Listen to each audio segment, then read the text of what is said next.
सत साहेब पवन दास भगत जी, आपसे थोड़ा सा एक सपने के बारे में पूछना था।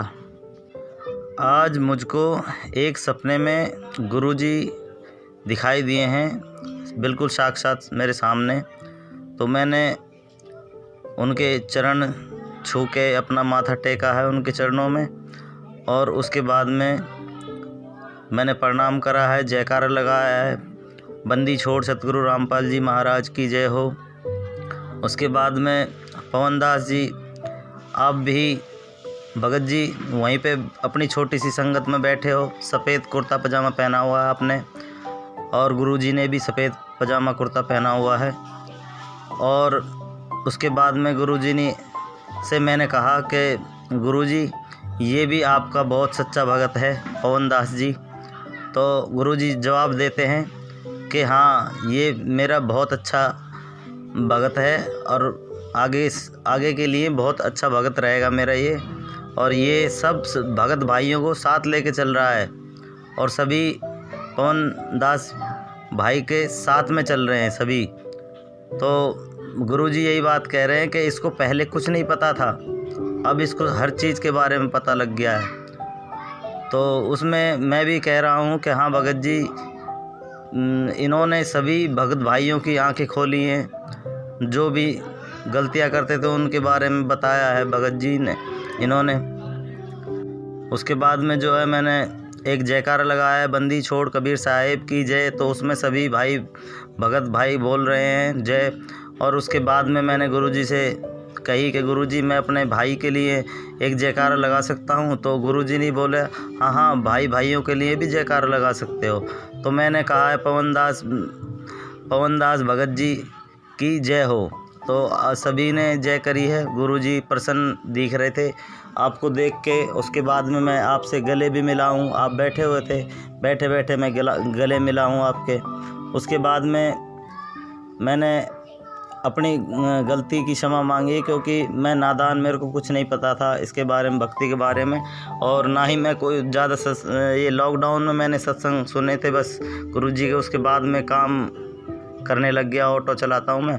उसके बाद में सत्संग तो सुन ही नहीं पाया बिल्कुल भी। तो वही मेरे बस सुबह आरती चला ली, दोपहर में और शाम को, और सतनाम भी मिल चुका था। आप ये सतनाम लेने के बाद में मेरी आपने आंखें खोली हैं कि ऐसे ऐसे नहीं करना है, तो वो सब चीज़ समझ में आ गया। और आपका फेसबुक पे भी मैंने लाइक वगैरह कर रखे हैं। और मैं अब ज़्यादातर जाता नहीं हूँ वहाँ पे, और जहाँ पे नाम केंद्र सेंटर पे नहीं जाता बिल्कुल भी। पहले जाता था, एक दो बार गलतियाँ कर दी थी मैंने तो गया था। उसके बाद में जब से आपकी वीडियो सुनी है उसके बाद में मैं कभी भी नहीं गया, अब घर पे ही हूँ। और अभी भी मेरे से एक दो बार गलती हुई है, तो मैंने सिर्फ यही अपने परमात्मा से यही कहा है कि हे गुरुजी, आप मेरे को मेरी जो भी ये गंदी आदतें हैं ये आप छुड़वा दें और आप मेरे को दर्शन दें, तभी शायद मैं छोड़ पाऊँगा। इस मन रूपी काल रूपी मन है मेरा, इसने मेरे को बहुत मतलब फंसा रखा है इसने। कभी क्या मन करता है, कभी क्या। तो अब मेरा दिमाग बिल्कुल खुल गया है, मेरे परमात्मा मेरे को दर्शन दे दिए हैं और चरण भी स्पर्श करे हैं मैंने गुरुजी के। और मैं बहुत बहुत अपने आप को धन्यवाद कह रहा हूँ कि हाँ, मेरे को परमात्मा ने दर्शन दिए हैं। आज मैंने हो गए कम से कम 8 महीने मेरे को भक्ति करते हुए, पर बीच में छोड़ देता था और वही काल रूपी मन हो जाता था मेरा। अब मैंने एकदम दृढ़ता पकड़ ली है एकदम कि अब आगे से कोई गलती नहीं करूँगा और भक्ति लगातार रेगुलर करता रहूँगा। अब पहले मेरे को नादान था, नादानी कर बैठा कई बार, तो उसके लिए मैंने प्रार्थना कर रखी है गुरुजी से ही क्षमा मांगी है मैंने। जब से आपकी वीडियो सुनी है तब से ही मैं गुरुजी के चरणों में ही, और अपना धर्म जो है हमने ख़त्म कर दिया है। बस अब एक ही परमात्मा हमारे गुरुजी महाराज, बस इसके अलावा और कोई भी नहीं। यही मैं अपने बच्चों को नाम दीक्षा दिला रखी है, दोनों लड़कों को, तीसरा भी छोटा है, और घरवाली को भी दिला रखी, उसने भी छोड़ दी थी भक्ति। अब उसके भी मन में आ रही है कि हाँ करूँ कि नहीं करूँ, पर उसके करेगी, सब परमात्मा ठीक कर देंगे। ठीक है पवन दास जी, यही एक छोटी सी रिकॉर्डिंग थी, मैं आपके पास भेज रहा था। शायद इसका कुछ उत्तर दे पाएँ आप, बताएं कि गुरुजी बहुत खुश हुए, आपसे प्रसन्न हुए। गुरुजी कह रहा है ये मेरा शिष्य है, बहुत प्यारा शिष्य है मेरा, जो अपने भगत भाइयों को साथ लेके चल रहा है। और आपसे भी मैं बहुत बहुत धन्यवाद कहता हूँ कि जो आप आए, आपकी वजह से बहुत भगत भाइयों की आंखें खुली हैं और सभी अब सही राह पर चल रहे हैं। मैं एक छोटा सा तुच्छ भगत हूँ, नादान भगत हूँ थोड़ा सा, बस इतना ही कह सकता हूँ। और इतनी मेरे अंदर दिमाग भी नहीं है इतना जो कि मैं ज़्यादा बोल सकूं। आपसे बस यही निवेदन करता हूं कि सत साहेब पवन दास भाई, आपको सत साहेब बंदी छोड़ सतगुरु रामपाल जी महाराज की जय हो। बंदी छोड़ सतगुरु रामपाल जी महाराज जी की जय हो। सत्साई भगत जी देखिए, वैसे तो जब से परम पूज्य सतगुरु रामपाल जी महाराज जी ने मुझे तुच्छ 2 कौड़ी के जीव पवन दास को अपनी शरण में लिया है और मुझे यथार्थ ज्ञान दिया है, मुझे धरती पे पैर रख के चलना सिखाया है, मुझे यथार्थता में जीना सिखाया है। उससे पहले मैं जो सपनों की उड़ान ले रहा था वो परमात्मा ने मेरी मिटाई और कहा बेटा यदि भक्ति करनी है तो परमात्मा के ज्ञान को आधार बना, परमात्मा के नियमों को निभा और जो आदेश आपको सत्संगों में दिए गए हैं उन आदेशों को सत्य मान के, भले आपने वो चीज ना देखी हो, आपने ना कभी सुनी हो, लेकिन आपको अपने गुरु को परमेश्वर मानते हुए प्रत्येक वचन को आपने लोहे की लकीर की तरह मानना पड़ेगा कि हाँ, मेरा गुरु जो वचन कह रहा है, जो शब्द कह रहा है, जो बातें बता रहा है वो बिल्कुल 1001% सत्य हैं। झूठ का तो इसमें लेस मात्र अंश भी नहीं होता। झूठ शब्द तो कहना भी महापाप का दोषी होना है। तो उसके बाद से भगत जी दास वैसे सौपन वगैरह पे कम ही यकीन करता है, लेकिन आपने बताया कि सतगुरु रामपाल जी महाराज जी स्वयं आपके सौपन में आए, आपने उनको दंडवत प्रणाम किया। तो भगत जी दास सतगुरुदेव जी की प्रेरणा से काफी समय पहले ही अपने लाइव शंका समाधान में एक वीडियो बना चुका है जिसका विषय था कि सतगुरु रामपाल जी महाराज जी का वर्तमान का जो स्वरूप है उस स्वरूप को अन्य कोई भी शक्ति धारण नहीं कर सकती है। अर्थात काल हो, चाहे देवी देवता हो, चाहे ब्रह्मा विष्णु महेश जी हो, चाहे दुर्गा हो, परम पूज्य सतगुरु रामपाल जी महाराज जी का रूप बनाकर उनके भक्तों को ना भ्रमित कर सकती है, ना धोखा दे सकती है। तो सौपन में यदि बंदी छोड़ आए हैं तो जाहिर सी बात है सौपन बिल्कुल सत्य है। और परमात्मा कहते हैं कि सौपन में बैराय के जय को कहिए राम, वाक्य पक्की पावड़ी मेरे तन को चाम। परमात्मा कहते हैं अगर सौपन में भी किसी भगत ने अगर मेरे नाम का सुमरण कर लिया, मेरा जयकारा लगा दिया, मेरा चिंतन कर लिया, मुझे दंडवत कर दिया, तो सोच लेना कि वो यथार्थ में ही दंडवत कर रहा है, वो यथार्थ में ही सुमरण कर रहा है। और सतगुरु का दर्शन केवल उसी पुण्यात्मा को होगा जो पुण्यात्मा अपनी भक्ति रूपी सफर में बिल्कुल सही चल रही है, परमात्मा की मर्यादाओं में चल रही है। ऐसी बात नहीं जिसको सौपन अभी नहीं आए हैं या नहीं आ रहे हैं तो वो भगत भाई बहन ये ना सोचे कि फिर हम भक्ति मार्ग पे सही नहीं चल रहे। ऐसी बात नहीं पुण्यात्मा, जैसे जैसे हमारी भक्ति बढ़ती चली जाएगी, जैसे जैसे हम परमात्मा के प्रति ज्यादा से ज्यादा चिंतन और मनन करेंगे, उनके सत्संगों को सुनेंगे, तो हमारा ज्यादा से ज्यादा समय परमात्मा के सोच विचार में व्यतीत होगा। और जिस चीज के विषय में, जिस वस्तु के विषय में हम ज्यादा से ज्यादा चिंतन करेंगे, मनन करेंगे, मंथन करेंगे, तो जाहिर सी बात है हमें सौपन भी फिर उन्हीं के आएंगे। तो सौपन में भगत जी बंदी छोड़ स्वयं थे, तो इसमें कोई बड़ी बात नहीं है, परमात्मा ही थे, परमात्मा के अलावा और कोई नहीं था। और आप जी ने जिक्र किया कि दास भी वहीं पे बैठा हुआ था, और जैसा भी आपने बताया कि परमात्मा भी सफेद कपड़ों में थे, आपने भी सफेद कपड़े पहन रखे थे। आपने कहा कि परमात्मा ये पवन दास आपका बहुत अच्छा भगत है परमात्मा। तो परमात्मा ने कहा हाँ भाई बिल्कुल सही बात है, मेरा बहुत अच्छा भगत है, भक्तों को साथ लेके चल रहा है, आगे भी अच्छा ही रहेगा। तो ये जो बातें हैं भगत जी, देखिए दास पहले थोड़ा सा ये क्लियर कर देना चाहता है। पहले तो जो भी व्यक्ति इस वीडियो को सुन रहा है, जो भी हमारे भाई बहन इस वीडियो को सुने, वो इस भाई की इस बात को सुनकर ये आकलन ना कर बैठे कि पवन दास ने इस भाई से ये ऑडियो बनाने के लिए कहा होगा या पवन दास ने ऑडियो बनवाई होगी। पुण्यात्माओं, ये परमपिता परमेश्वर सतगुरु रामपाल जी महाराज जी की सत भक्ति है, और इस भक्ति मार्ग में जिस भी व्यक्ति ने 1% भी अपने अंदर मान बड़ाई पैदा कर ली, अहंकार पैदा कर लिया, अपने आप को ऊंचा चढ़ाने के लिए, ऊंचा दिखाने के लिए यदि उसके मन में इस तरह के भाव आ गए, पुण्यात्मा, उसी दिन से उस भगत का पतन शुरू हो जाएगा। तो दास के ऊपर इस तरह की बातों का ना कभी कोई असर पड़ा है, ना कभी कोई असर पड़ने वाला है, क्योंकि दास ने पहले ही कह दिया कि मुझे मेरे परमात्मा ने जमीन से जुड़ के रहना सिखाया है। और ये सत्संग सुना सुना के परमात्मा ने दास के हृदय में जमा जमा के परमात्मा ने सबसे पहले मुझे मेरी औकात याद दिलाई है कि तेरी औकात राह के पत्थर के बराबर भी नहीं है, तेरी औकात कंकर के बराबर भी नहीं है। कंकर की औकात क्यों नहीं होती? क्योंकि कोई भी व्यक्ति उसको ठोकर मारता हुआ चलता है। तो दास को परमेश्वर ने मेरी औकात जड़ से दिखाई हुई है, जिस कारण से इन सभी बातों का या इस तरह की बातों का मुझ दास के ऊपर संजय की तरह या अन्य किसी भगत भाई बहन की तरह कोई असर नहीं होने वाला है। और ना मैं इन बातों से ज्यादा मैं प्रसन्न होता हूं, और ना ही ऐसी बातें सुन के कि भाई मुझे भक्ति पे बहुत ज्यादा मुझे दृढ़ता आती है। नहीं पुण्यात्मा, भक्ति पे दृढ़ता आएगी परमात्मा के सत्संग सुनकर, ज्ञान को आधार बनाने से। सौपन में कही गई बातों से या किसी की मीठी मीठी बातों से भक्ति पे दृढ़ता यदि किसी में आती है, वो भी अच्छी बात है, लेकिन वो दृढ़ता उसके लिए खतरनाक साबित हो जाएगी।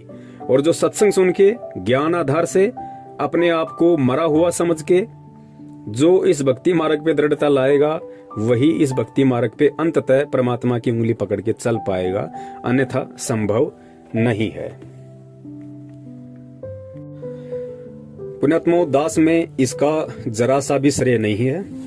देखिए, आज अगर परमेश्वर ने दास को थोड़ी बहुत कोई सेवा दे रखी है, संगत को जगाने की या शंका समाधान की, भगत भाइयों को काल के प्रभाव से सचेत करने की कि वे किस किस प्रकार से काल हमारे को ठगता है, हमारी भक्ति को ठगता है, किन किन सूक्ष्म विधियों से काल परमात्मा से भगत को तोड़ने की पूरी कोशिश करता है और वर्तमान में कर भी रहा है। खुलासा भी परमात्मा ने बहुत सारा करवाया। तो ये सारी बातें यदि दास के समझ में आ रही हैं तो पुण्यात्मा, इसमें दास का 0% भी श्रेय नहीं है। और वैसे भी भगत ने बताया वो बात बिल्कुल सत्य है, 1% भी झूठ नहीं है। भगत ने जब परमेश्वर से कहा कि मालिक, आपका जो बच्चा है पवन दास हमारी सारी संगत को जगा रहा है, तो परमात्मा ने कहा कि बेटा, पहले इसको कुछ भी नहीं पता था, लेकिन अब इसको सब कुछ मालूम पड़ गया। पुण्यात्मा, ये बात तो बिल्कुल 101% सत्य है। आज से लगभग 3-4 साल से दास सच्चाई का खुलासा संगत में कर रहा है, लेकिन ये जो शंका समाधान वाली जो शंका समाधान वाली जो सेवा परमेश्वर ने दास को पिछले 2-3 महीनों से सौंपी है प्रेरणा करके, पुण्यात्मा, इसके विषय में दास को ज्यादा नॉलेज नहीं थी बिल्कुल भी। और ना दास के मन में कभी ये विचार आया था कि इस तरह से मैं अपने भगत भाइयों की शंकाओं का निवारण करूं। कभी भी दास के अंदर ये विचार नहीं आया था, और ना ही दास में वो बुद्धि थी आज से 3-4 महीने पहले। ये हकीकत है। ठीक है, बरवाला कांड में मैं स्वयं वहां पे था, और बरवाला कांड के विषय में बहुत सारे सबूत मीडिया के माध्यम से, न्यूज़पेपरों के माध्यम से, भगत भाइयों के माध्यम से, और मैंने अपनी आंखों से जो वहां देखा बरवाला कांड के समय, उस आधार से दास बरवाला कांड का खुलासा कर रहा था कि भाई ऐसी ऐसी घटना है। और गुरुजी ने इन बातों के विषय में कभी नहीं कहा। मैनेजमेंट हमारे को जबरदस्ती इस तरीके से बहका रहा है, फुसला रहा है, और हमारे को काल की हद में लेके जा रहा है। और गुरुजी का इसमें किसी प्रकार का कोई दोष नहीं है, ना किसी प्रकार का कोई रोल है। तो उन चीजों के तो सारे सबूत परमात्मा ने दिए हुए थे, इसलिए दास बरवाला कांड को लेके भगत भाइयों को सचेत कर रहा था। लेकिन शंका समाधान की सेवा परमेश्वर दास को देंगे, ये आज से 3 महीने पहले दास को सौपन में भी ऐसा नहीं था। जो मधु बहन है और जयपुर से अपने कजोड़ भगत जी हैं, उनका दास के पास में कॉल आया और उन्होंने दास को ये सलाह दी। दास से पहले परमात्मा ने उन आत्माओं में ये प्रेरणा की। उन आत्माओं ने फिर दास को फोन किया। हम 3-4 कॉन्फ्रेंस पे थे। उन्होंने कहा कि भगत जी, हमारे को ऐसी प्रेरणा हो रही है कि परमात्मा अगर दया करें तो हम लोग फेसबुक पे लाइव आना शुरू करें, क्योंकि फेसबुक एक इंटरनेशनल प्लेटफॉर्म है, लाखों लोग जुड़े हुए हैं। और फेसबुक पे मैनेजमेंट ना भक्तों को डरा सकता है, ना धमका सकता है, और ना ही किसी को मालूम पड़ेगा कि कौन भगत फेसबुक पे पवन दास को देख रहा है, कौन नहीं देख रहा है। तो आप फेसबुक पे लाइव आना शुरू कीजिए, और जो भगत समाज की शंकाएं हैं आप उनको धीरे धीरे सोल्व करना शुरू कीजिए परमेश्वर के ज्ञान आधार से, उनके आशीर्वाद से। तो दास को भी ये बात बिल्कुल सही लगी, उचित लगी। और दास ने कहा ठीक है भाई, यदि आप लोग कह रहे हैं और यदि परमात्मा की ऐसी मर्जी होगी तो दास भी अपने बंदी छोड़ से अरदास करेगा, और यदि दास को परमात्मा प्रेरणा करेंगे तो अवश्य हम सभी मिलके इस सेवा को करेंगे। उसके बाद दास ने परमात्मा से प्रार्थना की अपने घर पे, तो परमात्मा ने ही दास को प्रेरणा की। प्रेरणा का मतलब ये नहीं होता पुण्यात्माओं कि भाई गुरुजी ने सामने आके दास को कहा कि हाँ बेटा आप ये सेवा करो, नहीं। प्रेरणा का मतलब होता है आत्मा, क्योंकि सतगुरु का तत्व ज्ञान जब जिस भी आत्मा को, जो आत्मा ग्रहण कर लेती है और जो आत्मा मर्यादा में रहती है और गुरु को भगवान मान लेती है, उसके बाद में प्रेरणा का मतलब होता है गुरु का आदेश। प्रेरणा का मतलब होता है गुरु का आदेश। वो जो भगत मर्यादा में है, जो गुरु को भगवान मान चुका है, जो गुरु को आदि से अंत मान चुका है, गुरु जी को पहले, गुरु जी को अपना अंतिम सहारा मान चुका होता है, जिसका ऊपर नीचे आगे पीछे चारों दिशाओं में सब कुछ उसका गुरु है। उसके माँ से बढ़ के उसके लिए उसका गुरु है, बाप से बढ़ के उसका गुरु है, भाई बहन रिश्तेदार बेटा बेटी काम धंधों से बढ़ के जिसने अपने गुरु को बड़ा मान लिया, उस भगत को फिर जो भी प्रेरणा होगी वो सत्य ही प्रेरणा होगी। उसमें काल का कहीं कोई झकझोल नहीं होता है, वो परमात्मा का आदेश ही मान लेना चाहिए, जो मर्यादाओं में है और जो गुरु को भगवान मान चुका। ये विशेष पॉइंट ध्यान रखना, जो अपने गुरु को भगवान मान चुका है वो कभी फिर किसी मर्यादा को तोड़ेगा ही नहीं। उसको परमात्मा ऐसे चलाएंगे जैसे एक वैज्ञानिक रोबोट को चलाता है, क्योंकि रोबोट की अपनी कोई औकात नहीं होती है। रोबोट का जो रिमोट होता है वो वैज्ञानिक के हाथ में होता है। जैसा वैज्ञानिक उसको फंक्शन करेगा वैसा ही वो चलेगा। तो इसी प्रकार जब भगत रोबोट बन जाएगा, अपना रिमोट अपने सतगुरु के हाथ में सौंप देगा, उसको किसी कबीर जी से मतलब नहीं है, फिर उसको सतलोक से मतलब नहीं है, उसको भगवान से मतलब नहीं है, सतलोक है या नहीं है उसको कोई मतलब नहीं है। सतगुरु उसको सारनाम देगा या नहीं देगा, उसको इसी जन्म में सतलोक भेजेगा या नहीं भेजेगा, उस भगत के लिए ये बातें कोई महत्व नहीं रखती है। उसने केवल अपने गुरु के ज्ञान की पूंछ पकड़ ली है और उसने अपने गुरु को ही अपना सर्वे सर्वा मान लिया है। तो ये गुरु के ऊपर निर्भर करता है कि गुरु कब उसको किस नाम के लायक समझेगा, गुरु कब और किस जन्म में किस समय उसको सतलोक लेके जाएगा, नहीं लेके जाएगा, इस बात की चिंता फिर उस भगत को नहीं होती, जो अपना सर्वस्व अपने गुरुदेव को सौंप देता है। और ऐसी आत्माओं का वो नुक्ता होता है। और गुरुदेव कहते हैं कि नुक्ते ऊपर रिझे गारे तेरे करोड़ कर्म जल जाएं। यानी ऐसा नुक्ता, ऐसी कोई तेरा कर्म, ऐसा कोई तेरा पुण्य, ऐसी कोई तेरी सेवा जो तेरा नुक्ता बन जाए। नुक्ते का मतलब होता है वो पॉइंट, वो टर्निंग पॉइंट, कि गुरु उसके ऊपर प्रसन्न हो जाए, तेरे उस वचन पे, तेरी उस सेवा पे, तेरे उस कर्म पे, उसको नुक्ता कहते हैं। और कहते हैं नुक्ते ऊपर रीझे गारे तेरे करोड़ कर्म जल जाएं। परमात्मा सब कुछ इस काल के बंधन सेकंडों में उस भगत के तोड़ के रख देता है। और ये वाणी फिर उस भगत के ऊपर लागू होती है जो इस तरीके से अपने आप को गुरु के प्रति समर्पित कर देता है। फिर परमात्मा कहते हैं कि तुम कर दो पल में पार हो जा रजा तेरी। परमेश्वर की वाणी है कि तुम कर दो पल में पार हो जा रजा तेरी। पल में परमात्मा पार कर देगा। एक हाथ यहाँ पे और दूसरा पैर वहां पे सतलोक में होगा। ना कोई त्रिकुटी, ना कोई ब्रह्मा विष्णु महेश का कर्जा, ना कोई काल का कर्जा, ना उसके 10वें द्वार पे जाके उसके सिर पे पैर रखना, ना भंवर गुफा में जाना, ना सुन में जाना, ना मानसरोवर में नहाना। परमात्मा एक पैर यहाँ तो दूसरा पैर सीधा उसका सतलोक में मिलेगा। वो होता है नुक्ता। और वो नुक्ता तभी बनता है जब ज्ञान आधार से और वास्तव में अपने हृदय से, अपनी आत्मा से एक भगत अपने गुरु को ही अपना सब कुछ मान लेता है। गुरु से बढ़ के ना उसके लिए भगवान है, ना या संसार का कोई प्राणी है, कुछ नहीं, बस सब कुछ गुरु। तो फिर परमात्मा उस आत्मा के सारे बंधन तोड़ देता है। तो ऐसी आत्मा को फिर जो भी प्रेरणा होगी वो सत प्रेरणा होगी। परमात्मा का वो सन्मुख आदेश ही मान लेना चाहिए। तो पुण्यात्माओं, जो भी भाई ने कहा है वो बातें बिल्कुल सही हैं। दास को आज से पहले बिल्कुल भी नॉलेज नहीं थी शंका समाधान के विषय में, और ना ही दास के मन में 1%। दास अपने सतगुरुदेव जी की चरणों की सौगंध खा के कहता है कि दास को शंका समाधान का जो प्रोग्राम जब से चला है आज से 2.5-3 महीने पहले से, उससे पहले दास के दिलो दिमाग में भी नहीं थी कि आगे चल के दास शंका समाधान के लिए भी निमित्त बनेगा। बिल्कुल जैसे ही मधु बहन का फोन आया, कजोड़ भाई का फोन आया, उन्होंने दास को अवगत करवाया, तो दास ने परमात्मा से प्रार्थना की और परमात्मा ने फिर दास को प्रेरणा की कि हाँ बेटा, बिल्कुल ये आपकी सेवा बनती है भाई, ये आपकी जिम्मेदारी है, ये आप ही के भगत भाई बहन है, किसी और के नहीं है। चाहे मैनेजमेंट के पीछे फंसे हों या चाहे वैसे मनमुखी होके चल रहे हों, ये सब आपके ही भाई बहन हैं। और जो समझदार भाई होता है, जो बड़ा होता है, उसकी जिम्मेदारी बनती है, उसका उत्तरदायित्व बनता है कि वो अपने छोटे भाई बहनों को सही राह दिखाए, यदि उसको पता है तो। इस आधार से दास फिर इस शंका समाधान वाले प्रोग्राम में आना शुरू हुआ। और पुण्यात्माओं, मान बढ़ाई और अहंकार का इस भक्ति मार्ग में लेस मात्र भी स्थान नहीं है। यदि किसी ने जरा भी अपने अंदर अहंकार भाव प्रकट कर दिया, उसी दिन से वो परमात्मा से दूर है।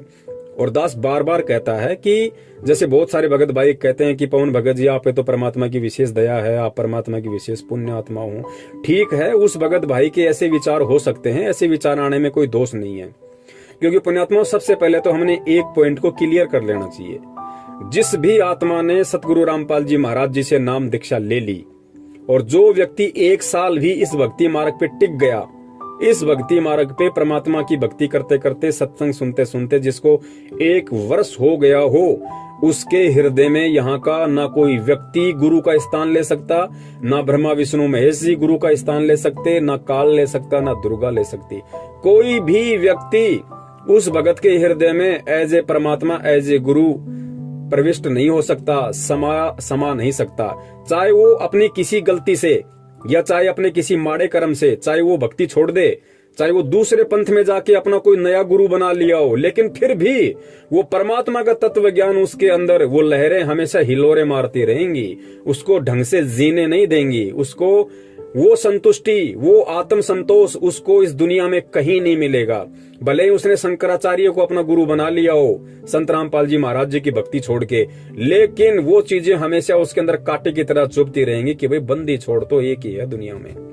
और जो ज्ञान संत रामपाल जी महाराज जी ने दे दिया, भाई उस ज्ञान के बराबर तो किसी के पास ज्ञान का टपका भी नहीं है। तो पुण्यात्माओं, ठीक इसी प्रकार अभी जैसे हिमाचल में जो संजय है, ठीक है, वर्तमान में वो गुरुद्रोही हो गया है। उसने स्वयं भक्तों को आशीर्वाद देना, जो हाथ की मुद्रा होती है, जैसे हमारे परमेश्वर कर सकते हैं और कोई नहीं कर सकता, लोगों को दंडवत करवाता है, 56 प्रकार के भोग लगवाता है, फिर खुद ही खाता है। ठीक है, वो गुरुद्रोही हो गया, इसमें कोई संशय नहीं है, बिल्कुल वो 101% गुरुद्रोही है। लेकिन उसके पीछे भी जो 20-25 भगत लगे हुए हैं, पुण्यात्मा विचार कर लेना, वो संजय को अपना गुरु नहीं मान रहे। भले ही संजय ने अपने आप को गुरु घोषित कर दिया, लेकिन संजय ने अपने आप को गुरु घोषित किया है तो गुरु जी को ऊपर रखा है। आप इस पॉइंट को ध्यान रखना। दास उसका फेवर नहीं कर रहा, लेकिन दास आपको हकीकत बता रहा है इस भक्ति मार्ग की, कि परमात्मा का तत्व ज्ञान एक किसी भी आत्मा के अंतःकरण में प्रविष्ट होने के बाद में क्यों गुरु उसके अंदर से नहीं निकल सकता। संजय ने गुरु जी को फिर भी ऊपर रखा। ये संजय की चालबाजी है, ये उसका षड्यंत्र है। उसको अच्छे से पता है यदि मैं गुरु जी को ही साइड में कर दूंगा तो कोई भगत आश्रम में नहीं टिकने वाला। इसलिए उसने एक चाल चली, क्योंकि काल इसी प्रकार से सूक्ष्म चाल चलता है। उसने गुरु जी को फिर भी ऊपर रखा कि गुरु जी तो परमात्मा है, मैं उनका संत हूँ। सतगुरु अलग होता है, संत अलग होता है, मेरे को परमात्मा ने निमित्त बना रखा है। वो अपनी फोटो के ऊपर गुरु जी की फोटो लगाता ताकि वो आत्माएं भ्रमित होके और मेरे पीछे लगी रहें। भले ही वो आत्माएं, चाहे वो 20 भगत हों चाहे 25 भगत हों, भले ही वो दंडवत संजय को करते हैं, लेकिन उनके हृदय से गुरुजी निकल नहीं रहे। उनके हृदय से परमात्मा को कोई निकाल नहीं सकता। और जिस दिन संजय ने गुरुजी की फोटो हटा दी, आज समझ लेना उसी दिन से वो आत्माएं दूर हो जाएंगी, उससे ऑटोमेटिक दूर हो जाएंगी। क्योंकि वो आत्माएं अगर जुड़ी हुई हैं तो उनको बेचारियों को भ्रमित कर रखा है, उनका माइंड वॉश कर रखा है कि गुरुजी ही भगवान हैं, लेकिन गुरुजी ने निमित्त मुझे बना रखा है। शास्त्रों में ऐसा विधान है, गीता जी में एक जगह ऐसा लिखा हुआ है, तुम ऐसा करोगे तो ऐसा होगे। ये काल भगवान का बहुत बड़ा षड्यंत्र, बहुत बड़ी चाल होती है। धोखे में कोई भी आत्मा आ सकती है, कोई बड़ी बात नहीं है। तो वो जितने भी 15-20 आत्माएं हैं वो बेचारी धोखे का शिकार हैं, क्योंकि उस नालायक ने परमात्मा तो केवल मतलब संत रामपाल जी महाराज जी को ही घोषित कर रखा है, लेकिन काम नीचे सारे काल भगवान वाले कर रहा हो। इस वजह से वो आत्माएं बेचारी थोड़ी सी भ्रमित हैं। तो दास यहाँ पे ये कहना चाह रहा है कि जो भी भगत भाई बहन दास के प्रति इस तरह के भाव रखते हैं एज ए गुरु भाई, कि पवन भाई बहुत अच्छी आत्मा है, बहुत अच्छी सेवा कर रहा है, आप परमात्मा की विशेष आत्माएं हो, तो बहुत सारे भाई कह देते हैं कि भाई ये भाव तो परमात्मा में होने चाहिए, पवन भगत जी के प्रति नहीं होने चाहिए। बिल्कुल उसकी भी बात सही है, लेकिन उस पुण्यात्मा को ये सोचना चाहिए कि वो भगत भाई बहन यदि ये शब्द बोल रहा है तो उसके अंदर के भाव क्या हैं। तुम खाली उसकी जुबान को मत देखो, वो पवन की कोई बड़ाई नहीं कर रहा, पवन को कोई सिंहासन पे नहीं बैठा रहा, पवन को कोई as a Guru, as a कोई भगवान नहीं देख रहा हो, वो पवन को एज ए गुरु भाई ही देख रहा है, एज ए गुरु भाई ही देखेगा वो। और एज ए गुरु भाई देखने में किसी को कोई दोष नहीं है, पवन भी किसी को देख सकता है। यदि ऐसा कोई परमात्मा का बच्चा हो तो पवन भी उसको उसी स्थान पे देख सकता है कि भगत जी वास्तव में आप पे तो परमात्मा की विशेष दया है, आप जी तो बहुत अच्छी निर्भरता से परमात्मा की सेवा कर रहे हो। तो इसमें कोई दास ये थोड़ी कि उस भगत को दास एज ए मतलब एज ए संत रामपाल जी महाराज जी देख रहा है या एज ए अपना गुरु देख रहा, नहीं। तो भाई ने जो कहा वहां पे वो बातें बिल्कुल सही हैं, बिल्कुल सत्य हैं। देखो भक्ति मार्ग में पुण्यात्माओं ना कोई सीनियर होता है ना कोई जूनियर होता है, ये सारी बातें परमात्मा ने बता रखी हैं, हमने सुनी या नहीं सुनी ये एक बात अलग है। इस सतगुरु रामपाल जी महाराज जी के सत भक्ति मार्ग में ना कोई छोटा है ना कोई बड़ा है, ना कोई सीनियर है ना कोई जूनियर है। यहाँ पे वो भगत भी उसी कैटेगरी में है जिस भगत ने 1994 में नाम दीक्षा ली होगी, और वो भगत भी उसी कैटेगरी में है जिस भगत ने सन 2014 में नाम दीक्षा ली होगी। क्योंकि परमेश्वर समदृष्टि होते हैं, परमेश्वर कभी किसी में ऊंच नीच का भाव नहीं देखते। तो जब परमेश्वर समदृष्टि है, परमेश्वर ऊंच नीच का भाव नहीं देखता, तो परमेश्वर का बच्चा कैसे एक दूसरे भगत के प्रति ऊंच नीच के भाव ला सकता। लेकिन हाँ, जो जैसी भक्ति कर रहा है, जो जैसी सेवा कर रहा है, तो भैया सेवा के अकॉर्डिंग यदि कोई ऐसा कह देता है तो उसमें उसको किसी प्रकार का कोई दोष नहीं होता है। और आगे फिर भगत जी ने बताया कि भाई मैंने फिर सतगुरु रामपाल जी महाराज जी का जयकारा लगाया और फिर मैंने परमात्मा से अरदास करी कि हे परमात्मा, क्या मैं अपने गुरु भाई का भी जयकारा लगा सकता हूँ? तो परमेश्वर ने कहा कि हाँ बेटा लगा सकते हो, कोई दिक्कत नहीं। फिर उस भगत भाई ने कहा कि मैंने जयकारा लगाया। तो यहाँ पे बहुत सारे भगत भाइयों के मन में शंकाएं उत्पन्न हो जाएंगी कि ऐसा कैसे हो सकता है, जयकारा भगत का कैसे लगा सकते हैं। पुण्यात्माओं, इन सब बातों को हमने ज्ञान आधार से समझना पड़ेगा। और ये बातें आप ध्यान रखना, सारी बातें आपको सत्संगों में नहीं मिलेंगी। कुछ बातें होती हैं वो परमात्मा प्रेरणा करते हैं, और वो प्रेरणा परमात्मा तभी करेंगे, जैसा दास ने पहले बताया, कि जब आप अपने एडी से चोटी तक अपने आप को अपने गुरुजी के प्रति समर्पित कर दोगे, तो परमात्मा आपको सत्संगों से बाहर की बातें भी आपके दिलो दिमाग में डाल देगा। क्योंकि वो होता है ज्ञान योग खोलना।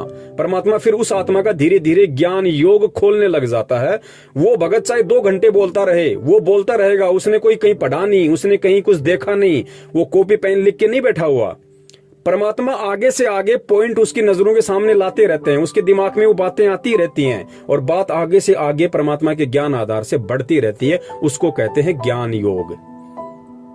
तो पुण्यात्माओं, दास के पास में कहां इतना ज्ञान था। दास तो वैसे भी 2014 में जुड़ा था, मुश्किल से 1 या 1.5 साल ही परमात्मा की संगति कर पाया। संगति का मतलब है सत्संगों की संगति। दास वैसे पर्सनली नहीं मिला गुरुजी से कभी भी। ठीक है, जब दर्शन होते थे संगत के साथ में तो अपना दर्शन लिया, मालिक के आगे हाथ जोड़े, आशीर्वाद लिया, अपने वापस आ जाते थे। दास कभी भी अंदर नहीं गया एक बार भी गुरुजी के पास में, और ना ही दास ने कभी 2 मिनट गुरुजी से बात की होगी कि गुरुजी क्या है क्या नहीं है। कभी मौका ही नहीं मिला, हमें कोई जाने ही नहीं देता था अंदर। 50 तो वहां पे बंदूकधारी खड़े होते थे, और हम जैसे 2 कौड़ी के जीवों का कहां नंबर आवे। वहां तो बड़े बड़े सूरमा लोग खड़े रहते थे, रिश्तेदार, तो हमारा कहां नंबर आना था।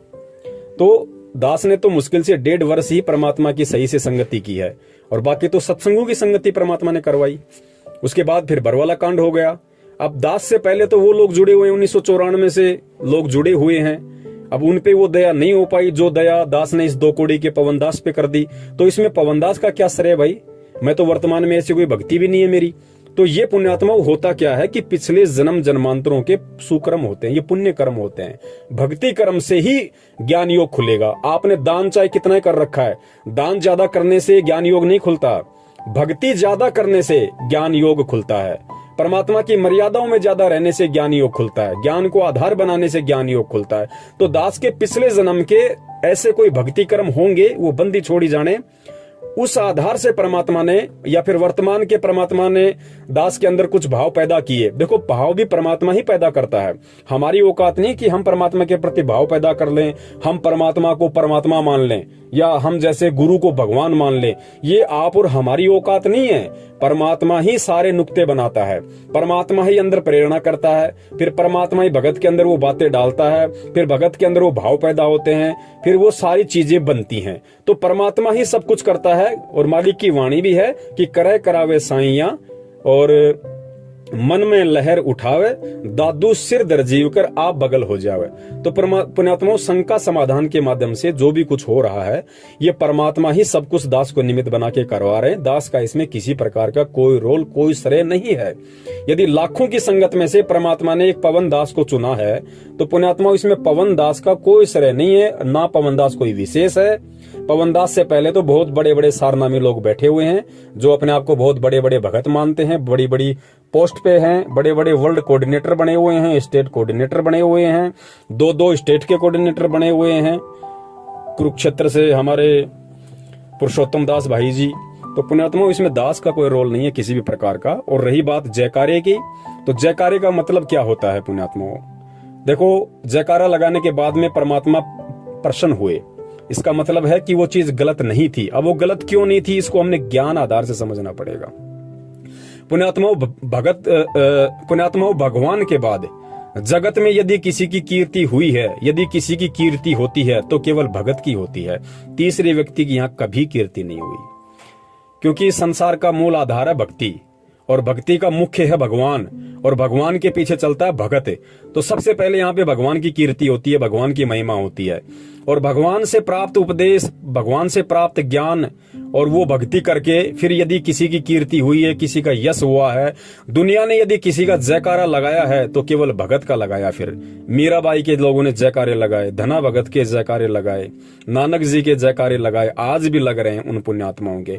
तो भगत के बाद में, भगवान के बाद में भगत के ही जयकारे लगते हैं। तो परमात्मा ने इस दृष्टिकोण से, क्योंकि जिस समय 54 में उस पुण्यात्मा ने गुरुजी से जो ये पूछा कि गुरुजी क्या मैं अपने भगत भाई का भी जयकारा लगा सकता हूं, तो परमात्मा अंतर्यामी होते हैं। परमात्मा को पता था कि ये अपने भगत भाई का जयकारा एज ए गुरु नहीं लगा रहा, एज ए गुरु भाई लगा रहा है कि मेरे भाई ने मेरे ही सतगुरु से प्राप्त ज्ञान आधार से जो संगत को जगाने का काम किया है, या जिस तरीके से वो परमात्मा की सेवा कर रहा है उनके चरणों में रह के, उस आधार से वो इसका अधिकारी है। इसलिए उस भाई ने परमात्मा से इस आधार से प्रार्थना की थी और परमेश्वर अंतर्यामी है, तो परमेश्वर ने इस बात को समझ के कहा कि हाँ भाई, एज ए गुरु भाई आप जयकारा लगा सकते हो। लेकिन पुण्यात्मा, वो 54 में ही मालिक ने उनको आदेश दिया था। वर्तमान में हमने ऐसा नहीं करना, कहीं कोई भगत भाई बहन ये समझे कि लो भाई हम पवन भाई का जयकारा लगा दें। पुण्यात्मा, ये गलती नहीं करनी बिल्कुल भूल के भी, वरना इसके दोषी आप स्वयं हो जाओगे। सतगुरु के रहते सहते, जब तक सतगुरु रामपाल जी महाराज जी इस पृथ्वी पे हैं, तब तक आप उनके अलावा किसी भी भगत भाई का यथार्थ में जयकारा नहीं लगा सकते। और बाद में तो हम सभी के जयकारे लगेंगे भाई। जो आज सतसेवक बन के परमात्मा की सत भक्ति मार्ग पे डटे हुए हैं, गुरु के ज्ञान को आधार बना के स्वयं चल रहे हैं, दूसरे भाइयों को चलने की सलाह दे रहे हैं। पुण्यात्माओं, जब हमारा यहाँ से शरीर छूट जाएगा उसके बाद हमें मतलब ही नहीं चाहे हमारा जयकारा लगे या ना लगे, लेकिन पुण्यात्माओं जयकारा लगेगा आने वाली पुण्यात्माओं के लिए, उनको उदाहरण पेश करने के लिए कि वो जैसे भगत थे, जैसा वो कर गए, उस तरीके से तुम करोगे तो तुम्हारा बेड़ा पार होगा। जैसे आज गुरुजी नानक जी के विषय में बताते हैं, धर्मदास जी के विषय में बताते हैं, अपने आप को छुपाते हुए गरीबदास जी महाराज जी के विषय में बताते हैं, दादू जी के विषय में बताते हैं, मीरा के विषय में बताते हैं, धना भगत के विषय में बताते हैं। वो भी तो भगत थे, लेकिन उनके जयकारे उस समय नहीं लगे, उनके जयकारे जाने के बाद आज लग रहे। लेकिन पुण्यात्माओं, आज हमें परमात्मा ने इतना ज्ञान दे दिया कि आज हमारे अंदर किसी भी प्रकार का वो मान बढ़ाई और अहंकार नहीं आ सकता। उन पुण्यात्माओं के जाने के बाद जयकारे इसलिए लगे क्योंकि उस समय ज्ञान आधार नहीं था इतना। परमात्मा ने तो ज्ञान दे दिया था, लेकिन वो पुण्यात्माएं अपने संस्कारवश ज्ञान को आधार नहीं बना सकती थी। इसलिए परमात्मा ने उस समय उनके शरीर में रहते सहते उनके जयकारे नहीं लगवाए।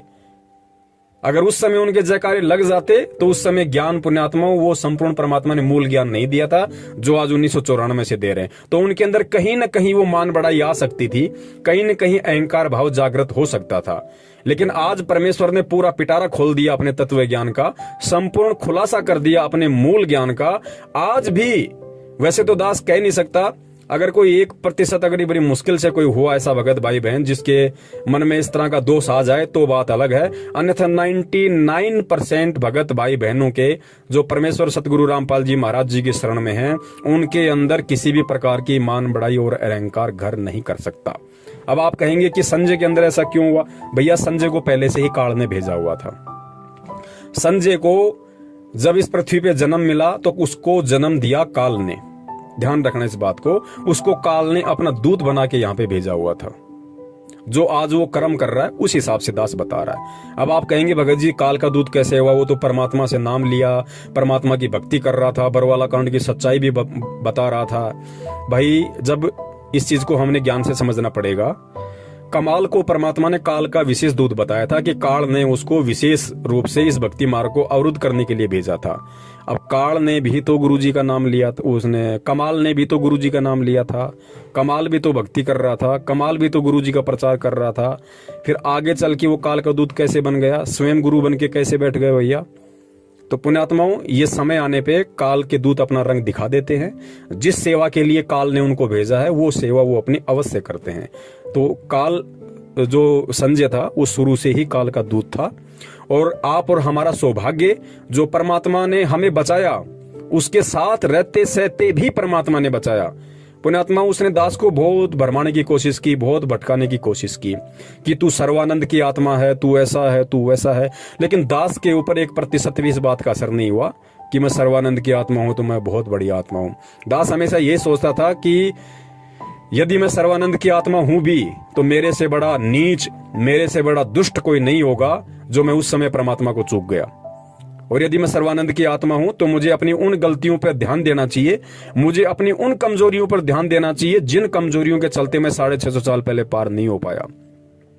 सर्वानंद का ढोल नहीं पीटना चाहिए, मुझे अपनी उन कमजोरियों को परमात्मा से प्रार्थना कर करके याद करना चाहिए कि परमेश्वर मुझ नीच से 650 साल पहले ऐसी कौन सी मिस्टेक हो गई, ऐसी कौन सी गलती हो गई परमात्मा, जो साक्षात आप धरती पे थे आज की तरह, और आपसे ज्ञान और नाम लेने के बाद मैं सतलोक नहीं जा पाया। तब तो है फायदा। और जो अपने आप को फिर सर्वानंद या नानक समझ के फूल जाए डफ की तरह और अपने आप को पुजवाने लग जाए, फिर उससे बड़ा दुष्ट और नीच प्राणी भी दुनिया में कोई नहीं, जैसा कि संजय ने किया। तो पुण्यात्माओं, इस प्रकार हमने हर चीज को परमात्मा के ज्ञान आधार से समझना पड़ेगा। अब ये ऑडियो बनाना इसलिए भी जरूरी था क्योंकि भगत भाई ने खुद ये दास के पास ऑडियो भेजी थी और उन्होंने इस सौपन का समाधान चाहा कि भगत जी मैं कुछ ज्यादा समझ नहीं पाया, आप थोड़ा सा इसको क्लियर करो। तो सौपन ऐसे बहुत सारे भगत भाइयों को भी आते रहते हैं, तरह तरह के सौपन आते रहते हैं। तो दास तो यही निवेदन करेगा कि फालतू के सौपन पे ध्यान देना नहीं, और जिस सौपन में बंदी छोड़ सतगुरु रामपाल जी महाराज जी आपको दर्शन दें, उस सौपन को आप बिल्कुल यथार्थ माने, बिल्कुल सही माने, और फिर उस पे ज्ञान आधार से विचार विमर्श करें, चिंतन मंथन करें। और ध्यान रखना, यहाँ छोटा बड़ा कोई नहीं है, सब एक ही कैटेगरी के हैं। परमात्मा की नजर में भले ही पवनदास जो है ये सेवा कर रहा है, लेकिन इसमें पवनदास का कोई रोल नहीं है। क्या पता आज से 2 साल बाद या आज से 1 साल बाद या 1 महीने बाद परमात्मा आप जियों से वो सेवा ले ले जो सेवा पवनदास कर ही नहीं सकता, जिस सेवा के लायक पवनदास है ही नहीं। क्या पता परमात्मा आपसे वो सेवा ले ले, क्योंकि जब परमात्मा ने तोताद्री नाम के शहर में, जब इस दुनिया पे करोड़ों की संख्या में मानव शरीर वाले प्राणी थे, और उस समय परमात्मा ने वेदों के मंत्र हिंदी में और संस्कृत में केवल एक झोटे से बुलवाए। क्या उस समय परमात्मा किसी व्यक्ति से नहीं बुलवा सकते थे? लेकिन परमात्मा ने वहां पे अपने समर्थता दिखाई थी कि बंदी छोड़ क्या नहीं कर सकता। परमात्मा को जरूरी नहीं कि कोई पवनदास को निमित्त बनाए, या किसी मधु बहन को निमित्त बनाए, या किसी कजोड़ भाई को निमित्त बनाए, या जितने भी हमारे सत्सेवक भाई बहन हैं परमात्मा उन्हीं को निमित्त बनाए। ये तो हमारे कर्म बनने पुण्यात्माओं, हमें सोचनी चाहिए बात तो कि परमात्मा हम आपके ऋणी हैं, परमेश्वर हम शुक्रगुजार हैं, हम अपने आप को धन्यवाद देते हैं कि बंदी छोड़ आपने हमें इस लायक समझा, इन सेवाओं के लायक समझा जो हमारे कर्म बन रहे हैं। बाकी पुण्यात्माओं, परमात्मा तो गधे को भी निमित्त बना के चारों शंकराचार्यों को ज्ञान चर्चा में फेल करवा सकता है। तो हमने इन चीजों को भूलना नहीं चाहिए।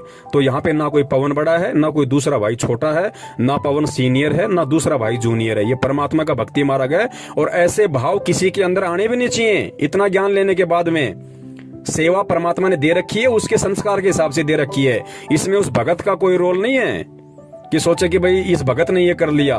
भगत कुछ नहीं कर सकता, भगत पत्थर है, भगत 2 कौड़ी का जीव है, भगत की कोई औकात नहीं है। भगत ने करना होता तो पहले कर लेता ना, आज क्यों कर रहा है? तो ये सारा खेल परमात्मा का है। सद्बुद्धि परमात्मा देता है, प्रेरणा परमात्मा करता है, आगे बढ़ने की हिम्मत परमात्मा करता है। और परमात्मा इस तरह की सेवा, इस तरह की हिम्मत, इस तरह की प्रेरणा अपनी हर उस आत्मा के अंदर करने के लिए तैयार बैठा है जो पुण्यात्मा गुरु को भगवान मान ले। परमात्मा तो तैयार बैठा है प्रमाण पत्र बांटने के लिए, अगर कोई लेने वाला भी तो हो। भाई अपने अंतरात्मा से, अपने हृदय से, तन मन से कोई अपने गुरु को परमात्मा माने तो सही। और जिसने मान लिया फिर परमात्मा दूर कहां है। परमेश्वर वो सेवा दे देंगे जिन सेवाओं को पवनदास लाख जन्म में भी नहीं कर सकता। तो पुण्यात्माओं, हम सब एक दृष्टि हैं, हम सब परमात्मा की नजर में समदृष्टि हैं। हम कोई छोटा कोई बड़ा नहीं, ये अपने संस्कार अलग अलग हैं। अब जैसे आज नरेंद्र मोदी है, देश का प्रधानमंत्री बन के बैठा हुआ, अनिल अंबानी है, देश का 1 नंबर का पैसे वाला व्यक्ति है, और एक मेरे जैसा 2 कौड़ी का जीव रोड पे दही बड़े लगाता है। तो परमात्मा की नजरों में अनिल अंबानी भी उसकी उतनी प्यारी आत्मा है, भले उसने नाम ना ले रखा हो, भले वो शराब पीता है, मांस खाता है, सब कुछ करता है। नरेंद्र मोदी भी कितने कर्म कुकर्म करता है, लाखों उसने शराब के ठेकों को लाइसेंस दे रखा है, लाखों उसने जानवर काटने के कत्ल खानों को लाइसेंस दिया हुआ है, लोगों के उल्टे सीधे काम करवाते हैं। राजनेता और क्या करवाएंगे। तो वो नरेंद्र मोदी भी परमात्मा को उतना ही प्यारा है, लेकिन कर्म समय आने पे जीव को छोटा बड़ा बना देते हैं। कर्म समय आने पे जीव को नरक और सुरक का भागी बना देते हैं। तो परमात्मा की नजरों में कोई भी प्राणी, चाहे चींटी हो, चाहे सूक्ष्म जीव हो, चाहे हाथी हो, कोई भी हो, परमात्मा की नजरों में सब समदृष्टि हैं। और हमने मन में कभी भूलकर भी ये भाव नहीं लाना चाहिए कि वो आत्मा परमात्मा की विशेष आत्मा होगी। हम सभी परमात्मा की विशेष आत्माएं हैं और हम सभी को परमात्मा की विशेष आत्मा बनने का प्रयत्न करना चाहिए, यदि आज से पहले हम आपको नहीं समझ रहे हैं तो। और उसका सबसे बड़ा तरीका है, सबसे पहले परमात्मा के सत्संगों को आधार बनाओ, ज्ञान को आधार बनाओ, और फिर अपने हृदय से, अपने दिलो दिमाग से, अपनी अंतरात्मा से अपने गुरुदेव को ही अपना एडी से चोटी तक सब कुछ समझो। गुरु से बढ़कर फिर कुछ नहीं। फिर परमेश्वर वो दया कर देंगे जिसकी पुण्यात्मा हम सोच भी नहीं सकते। बंदी छोड़ सतगुरु रामपाल जी महाराज की जय हो। सत साहिब।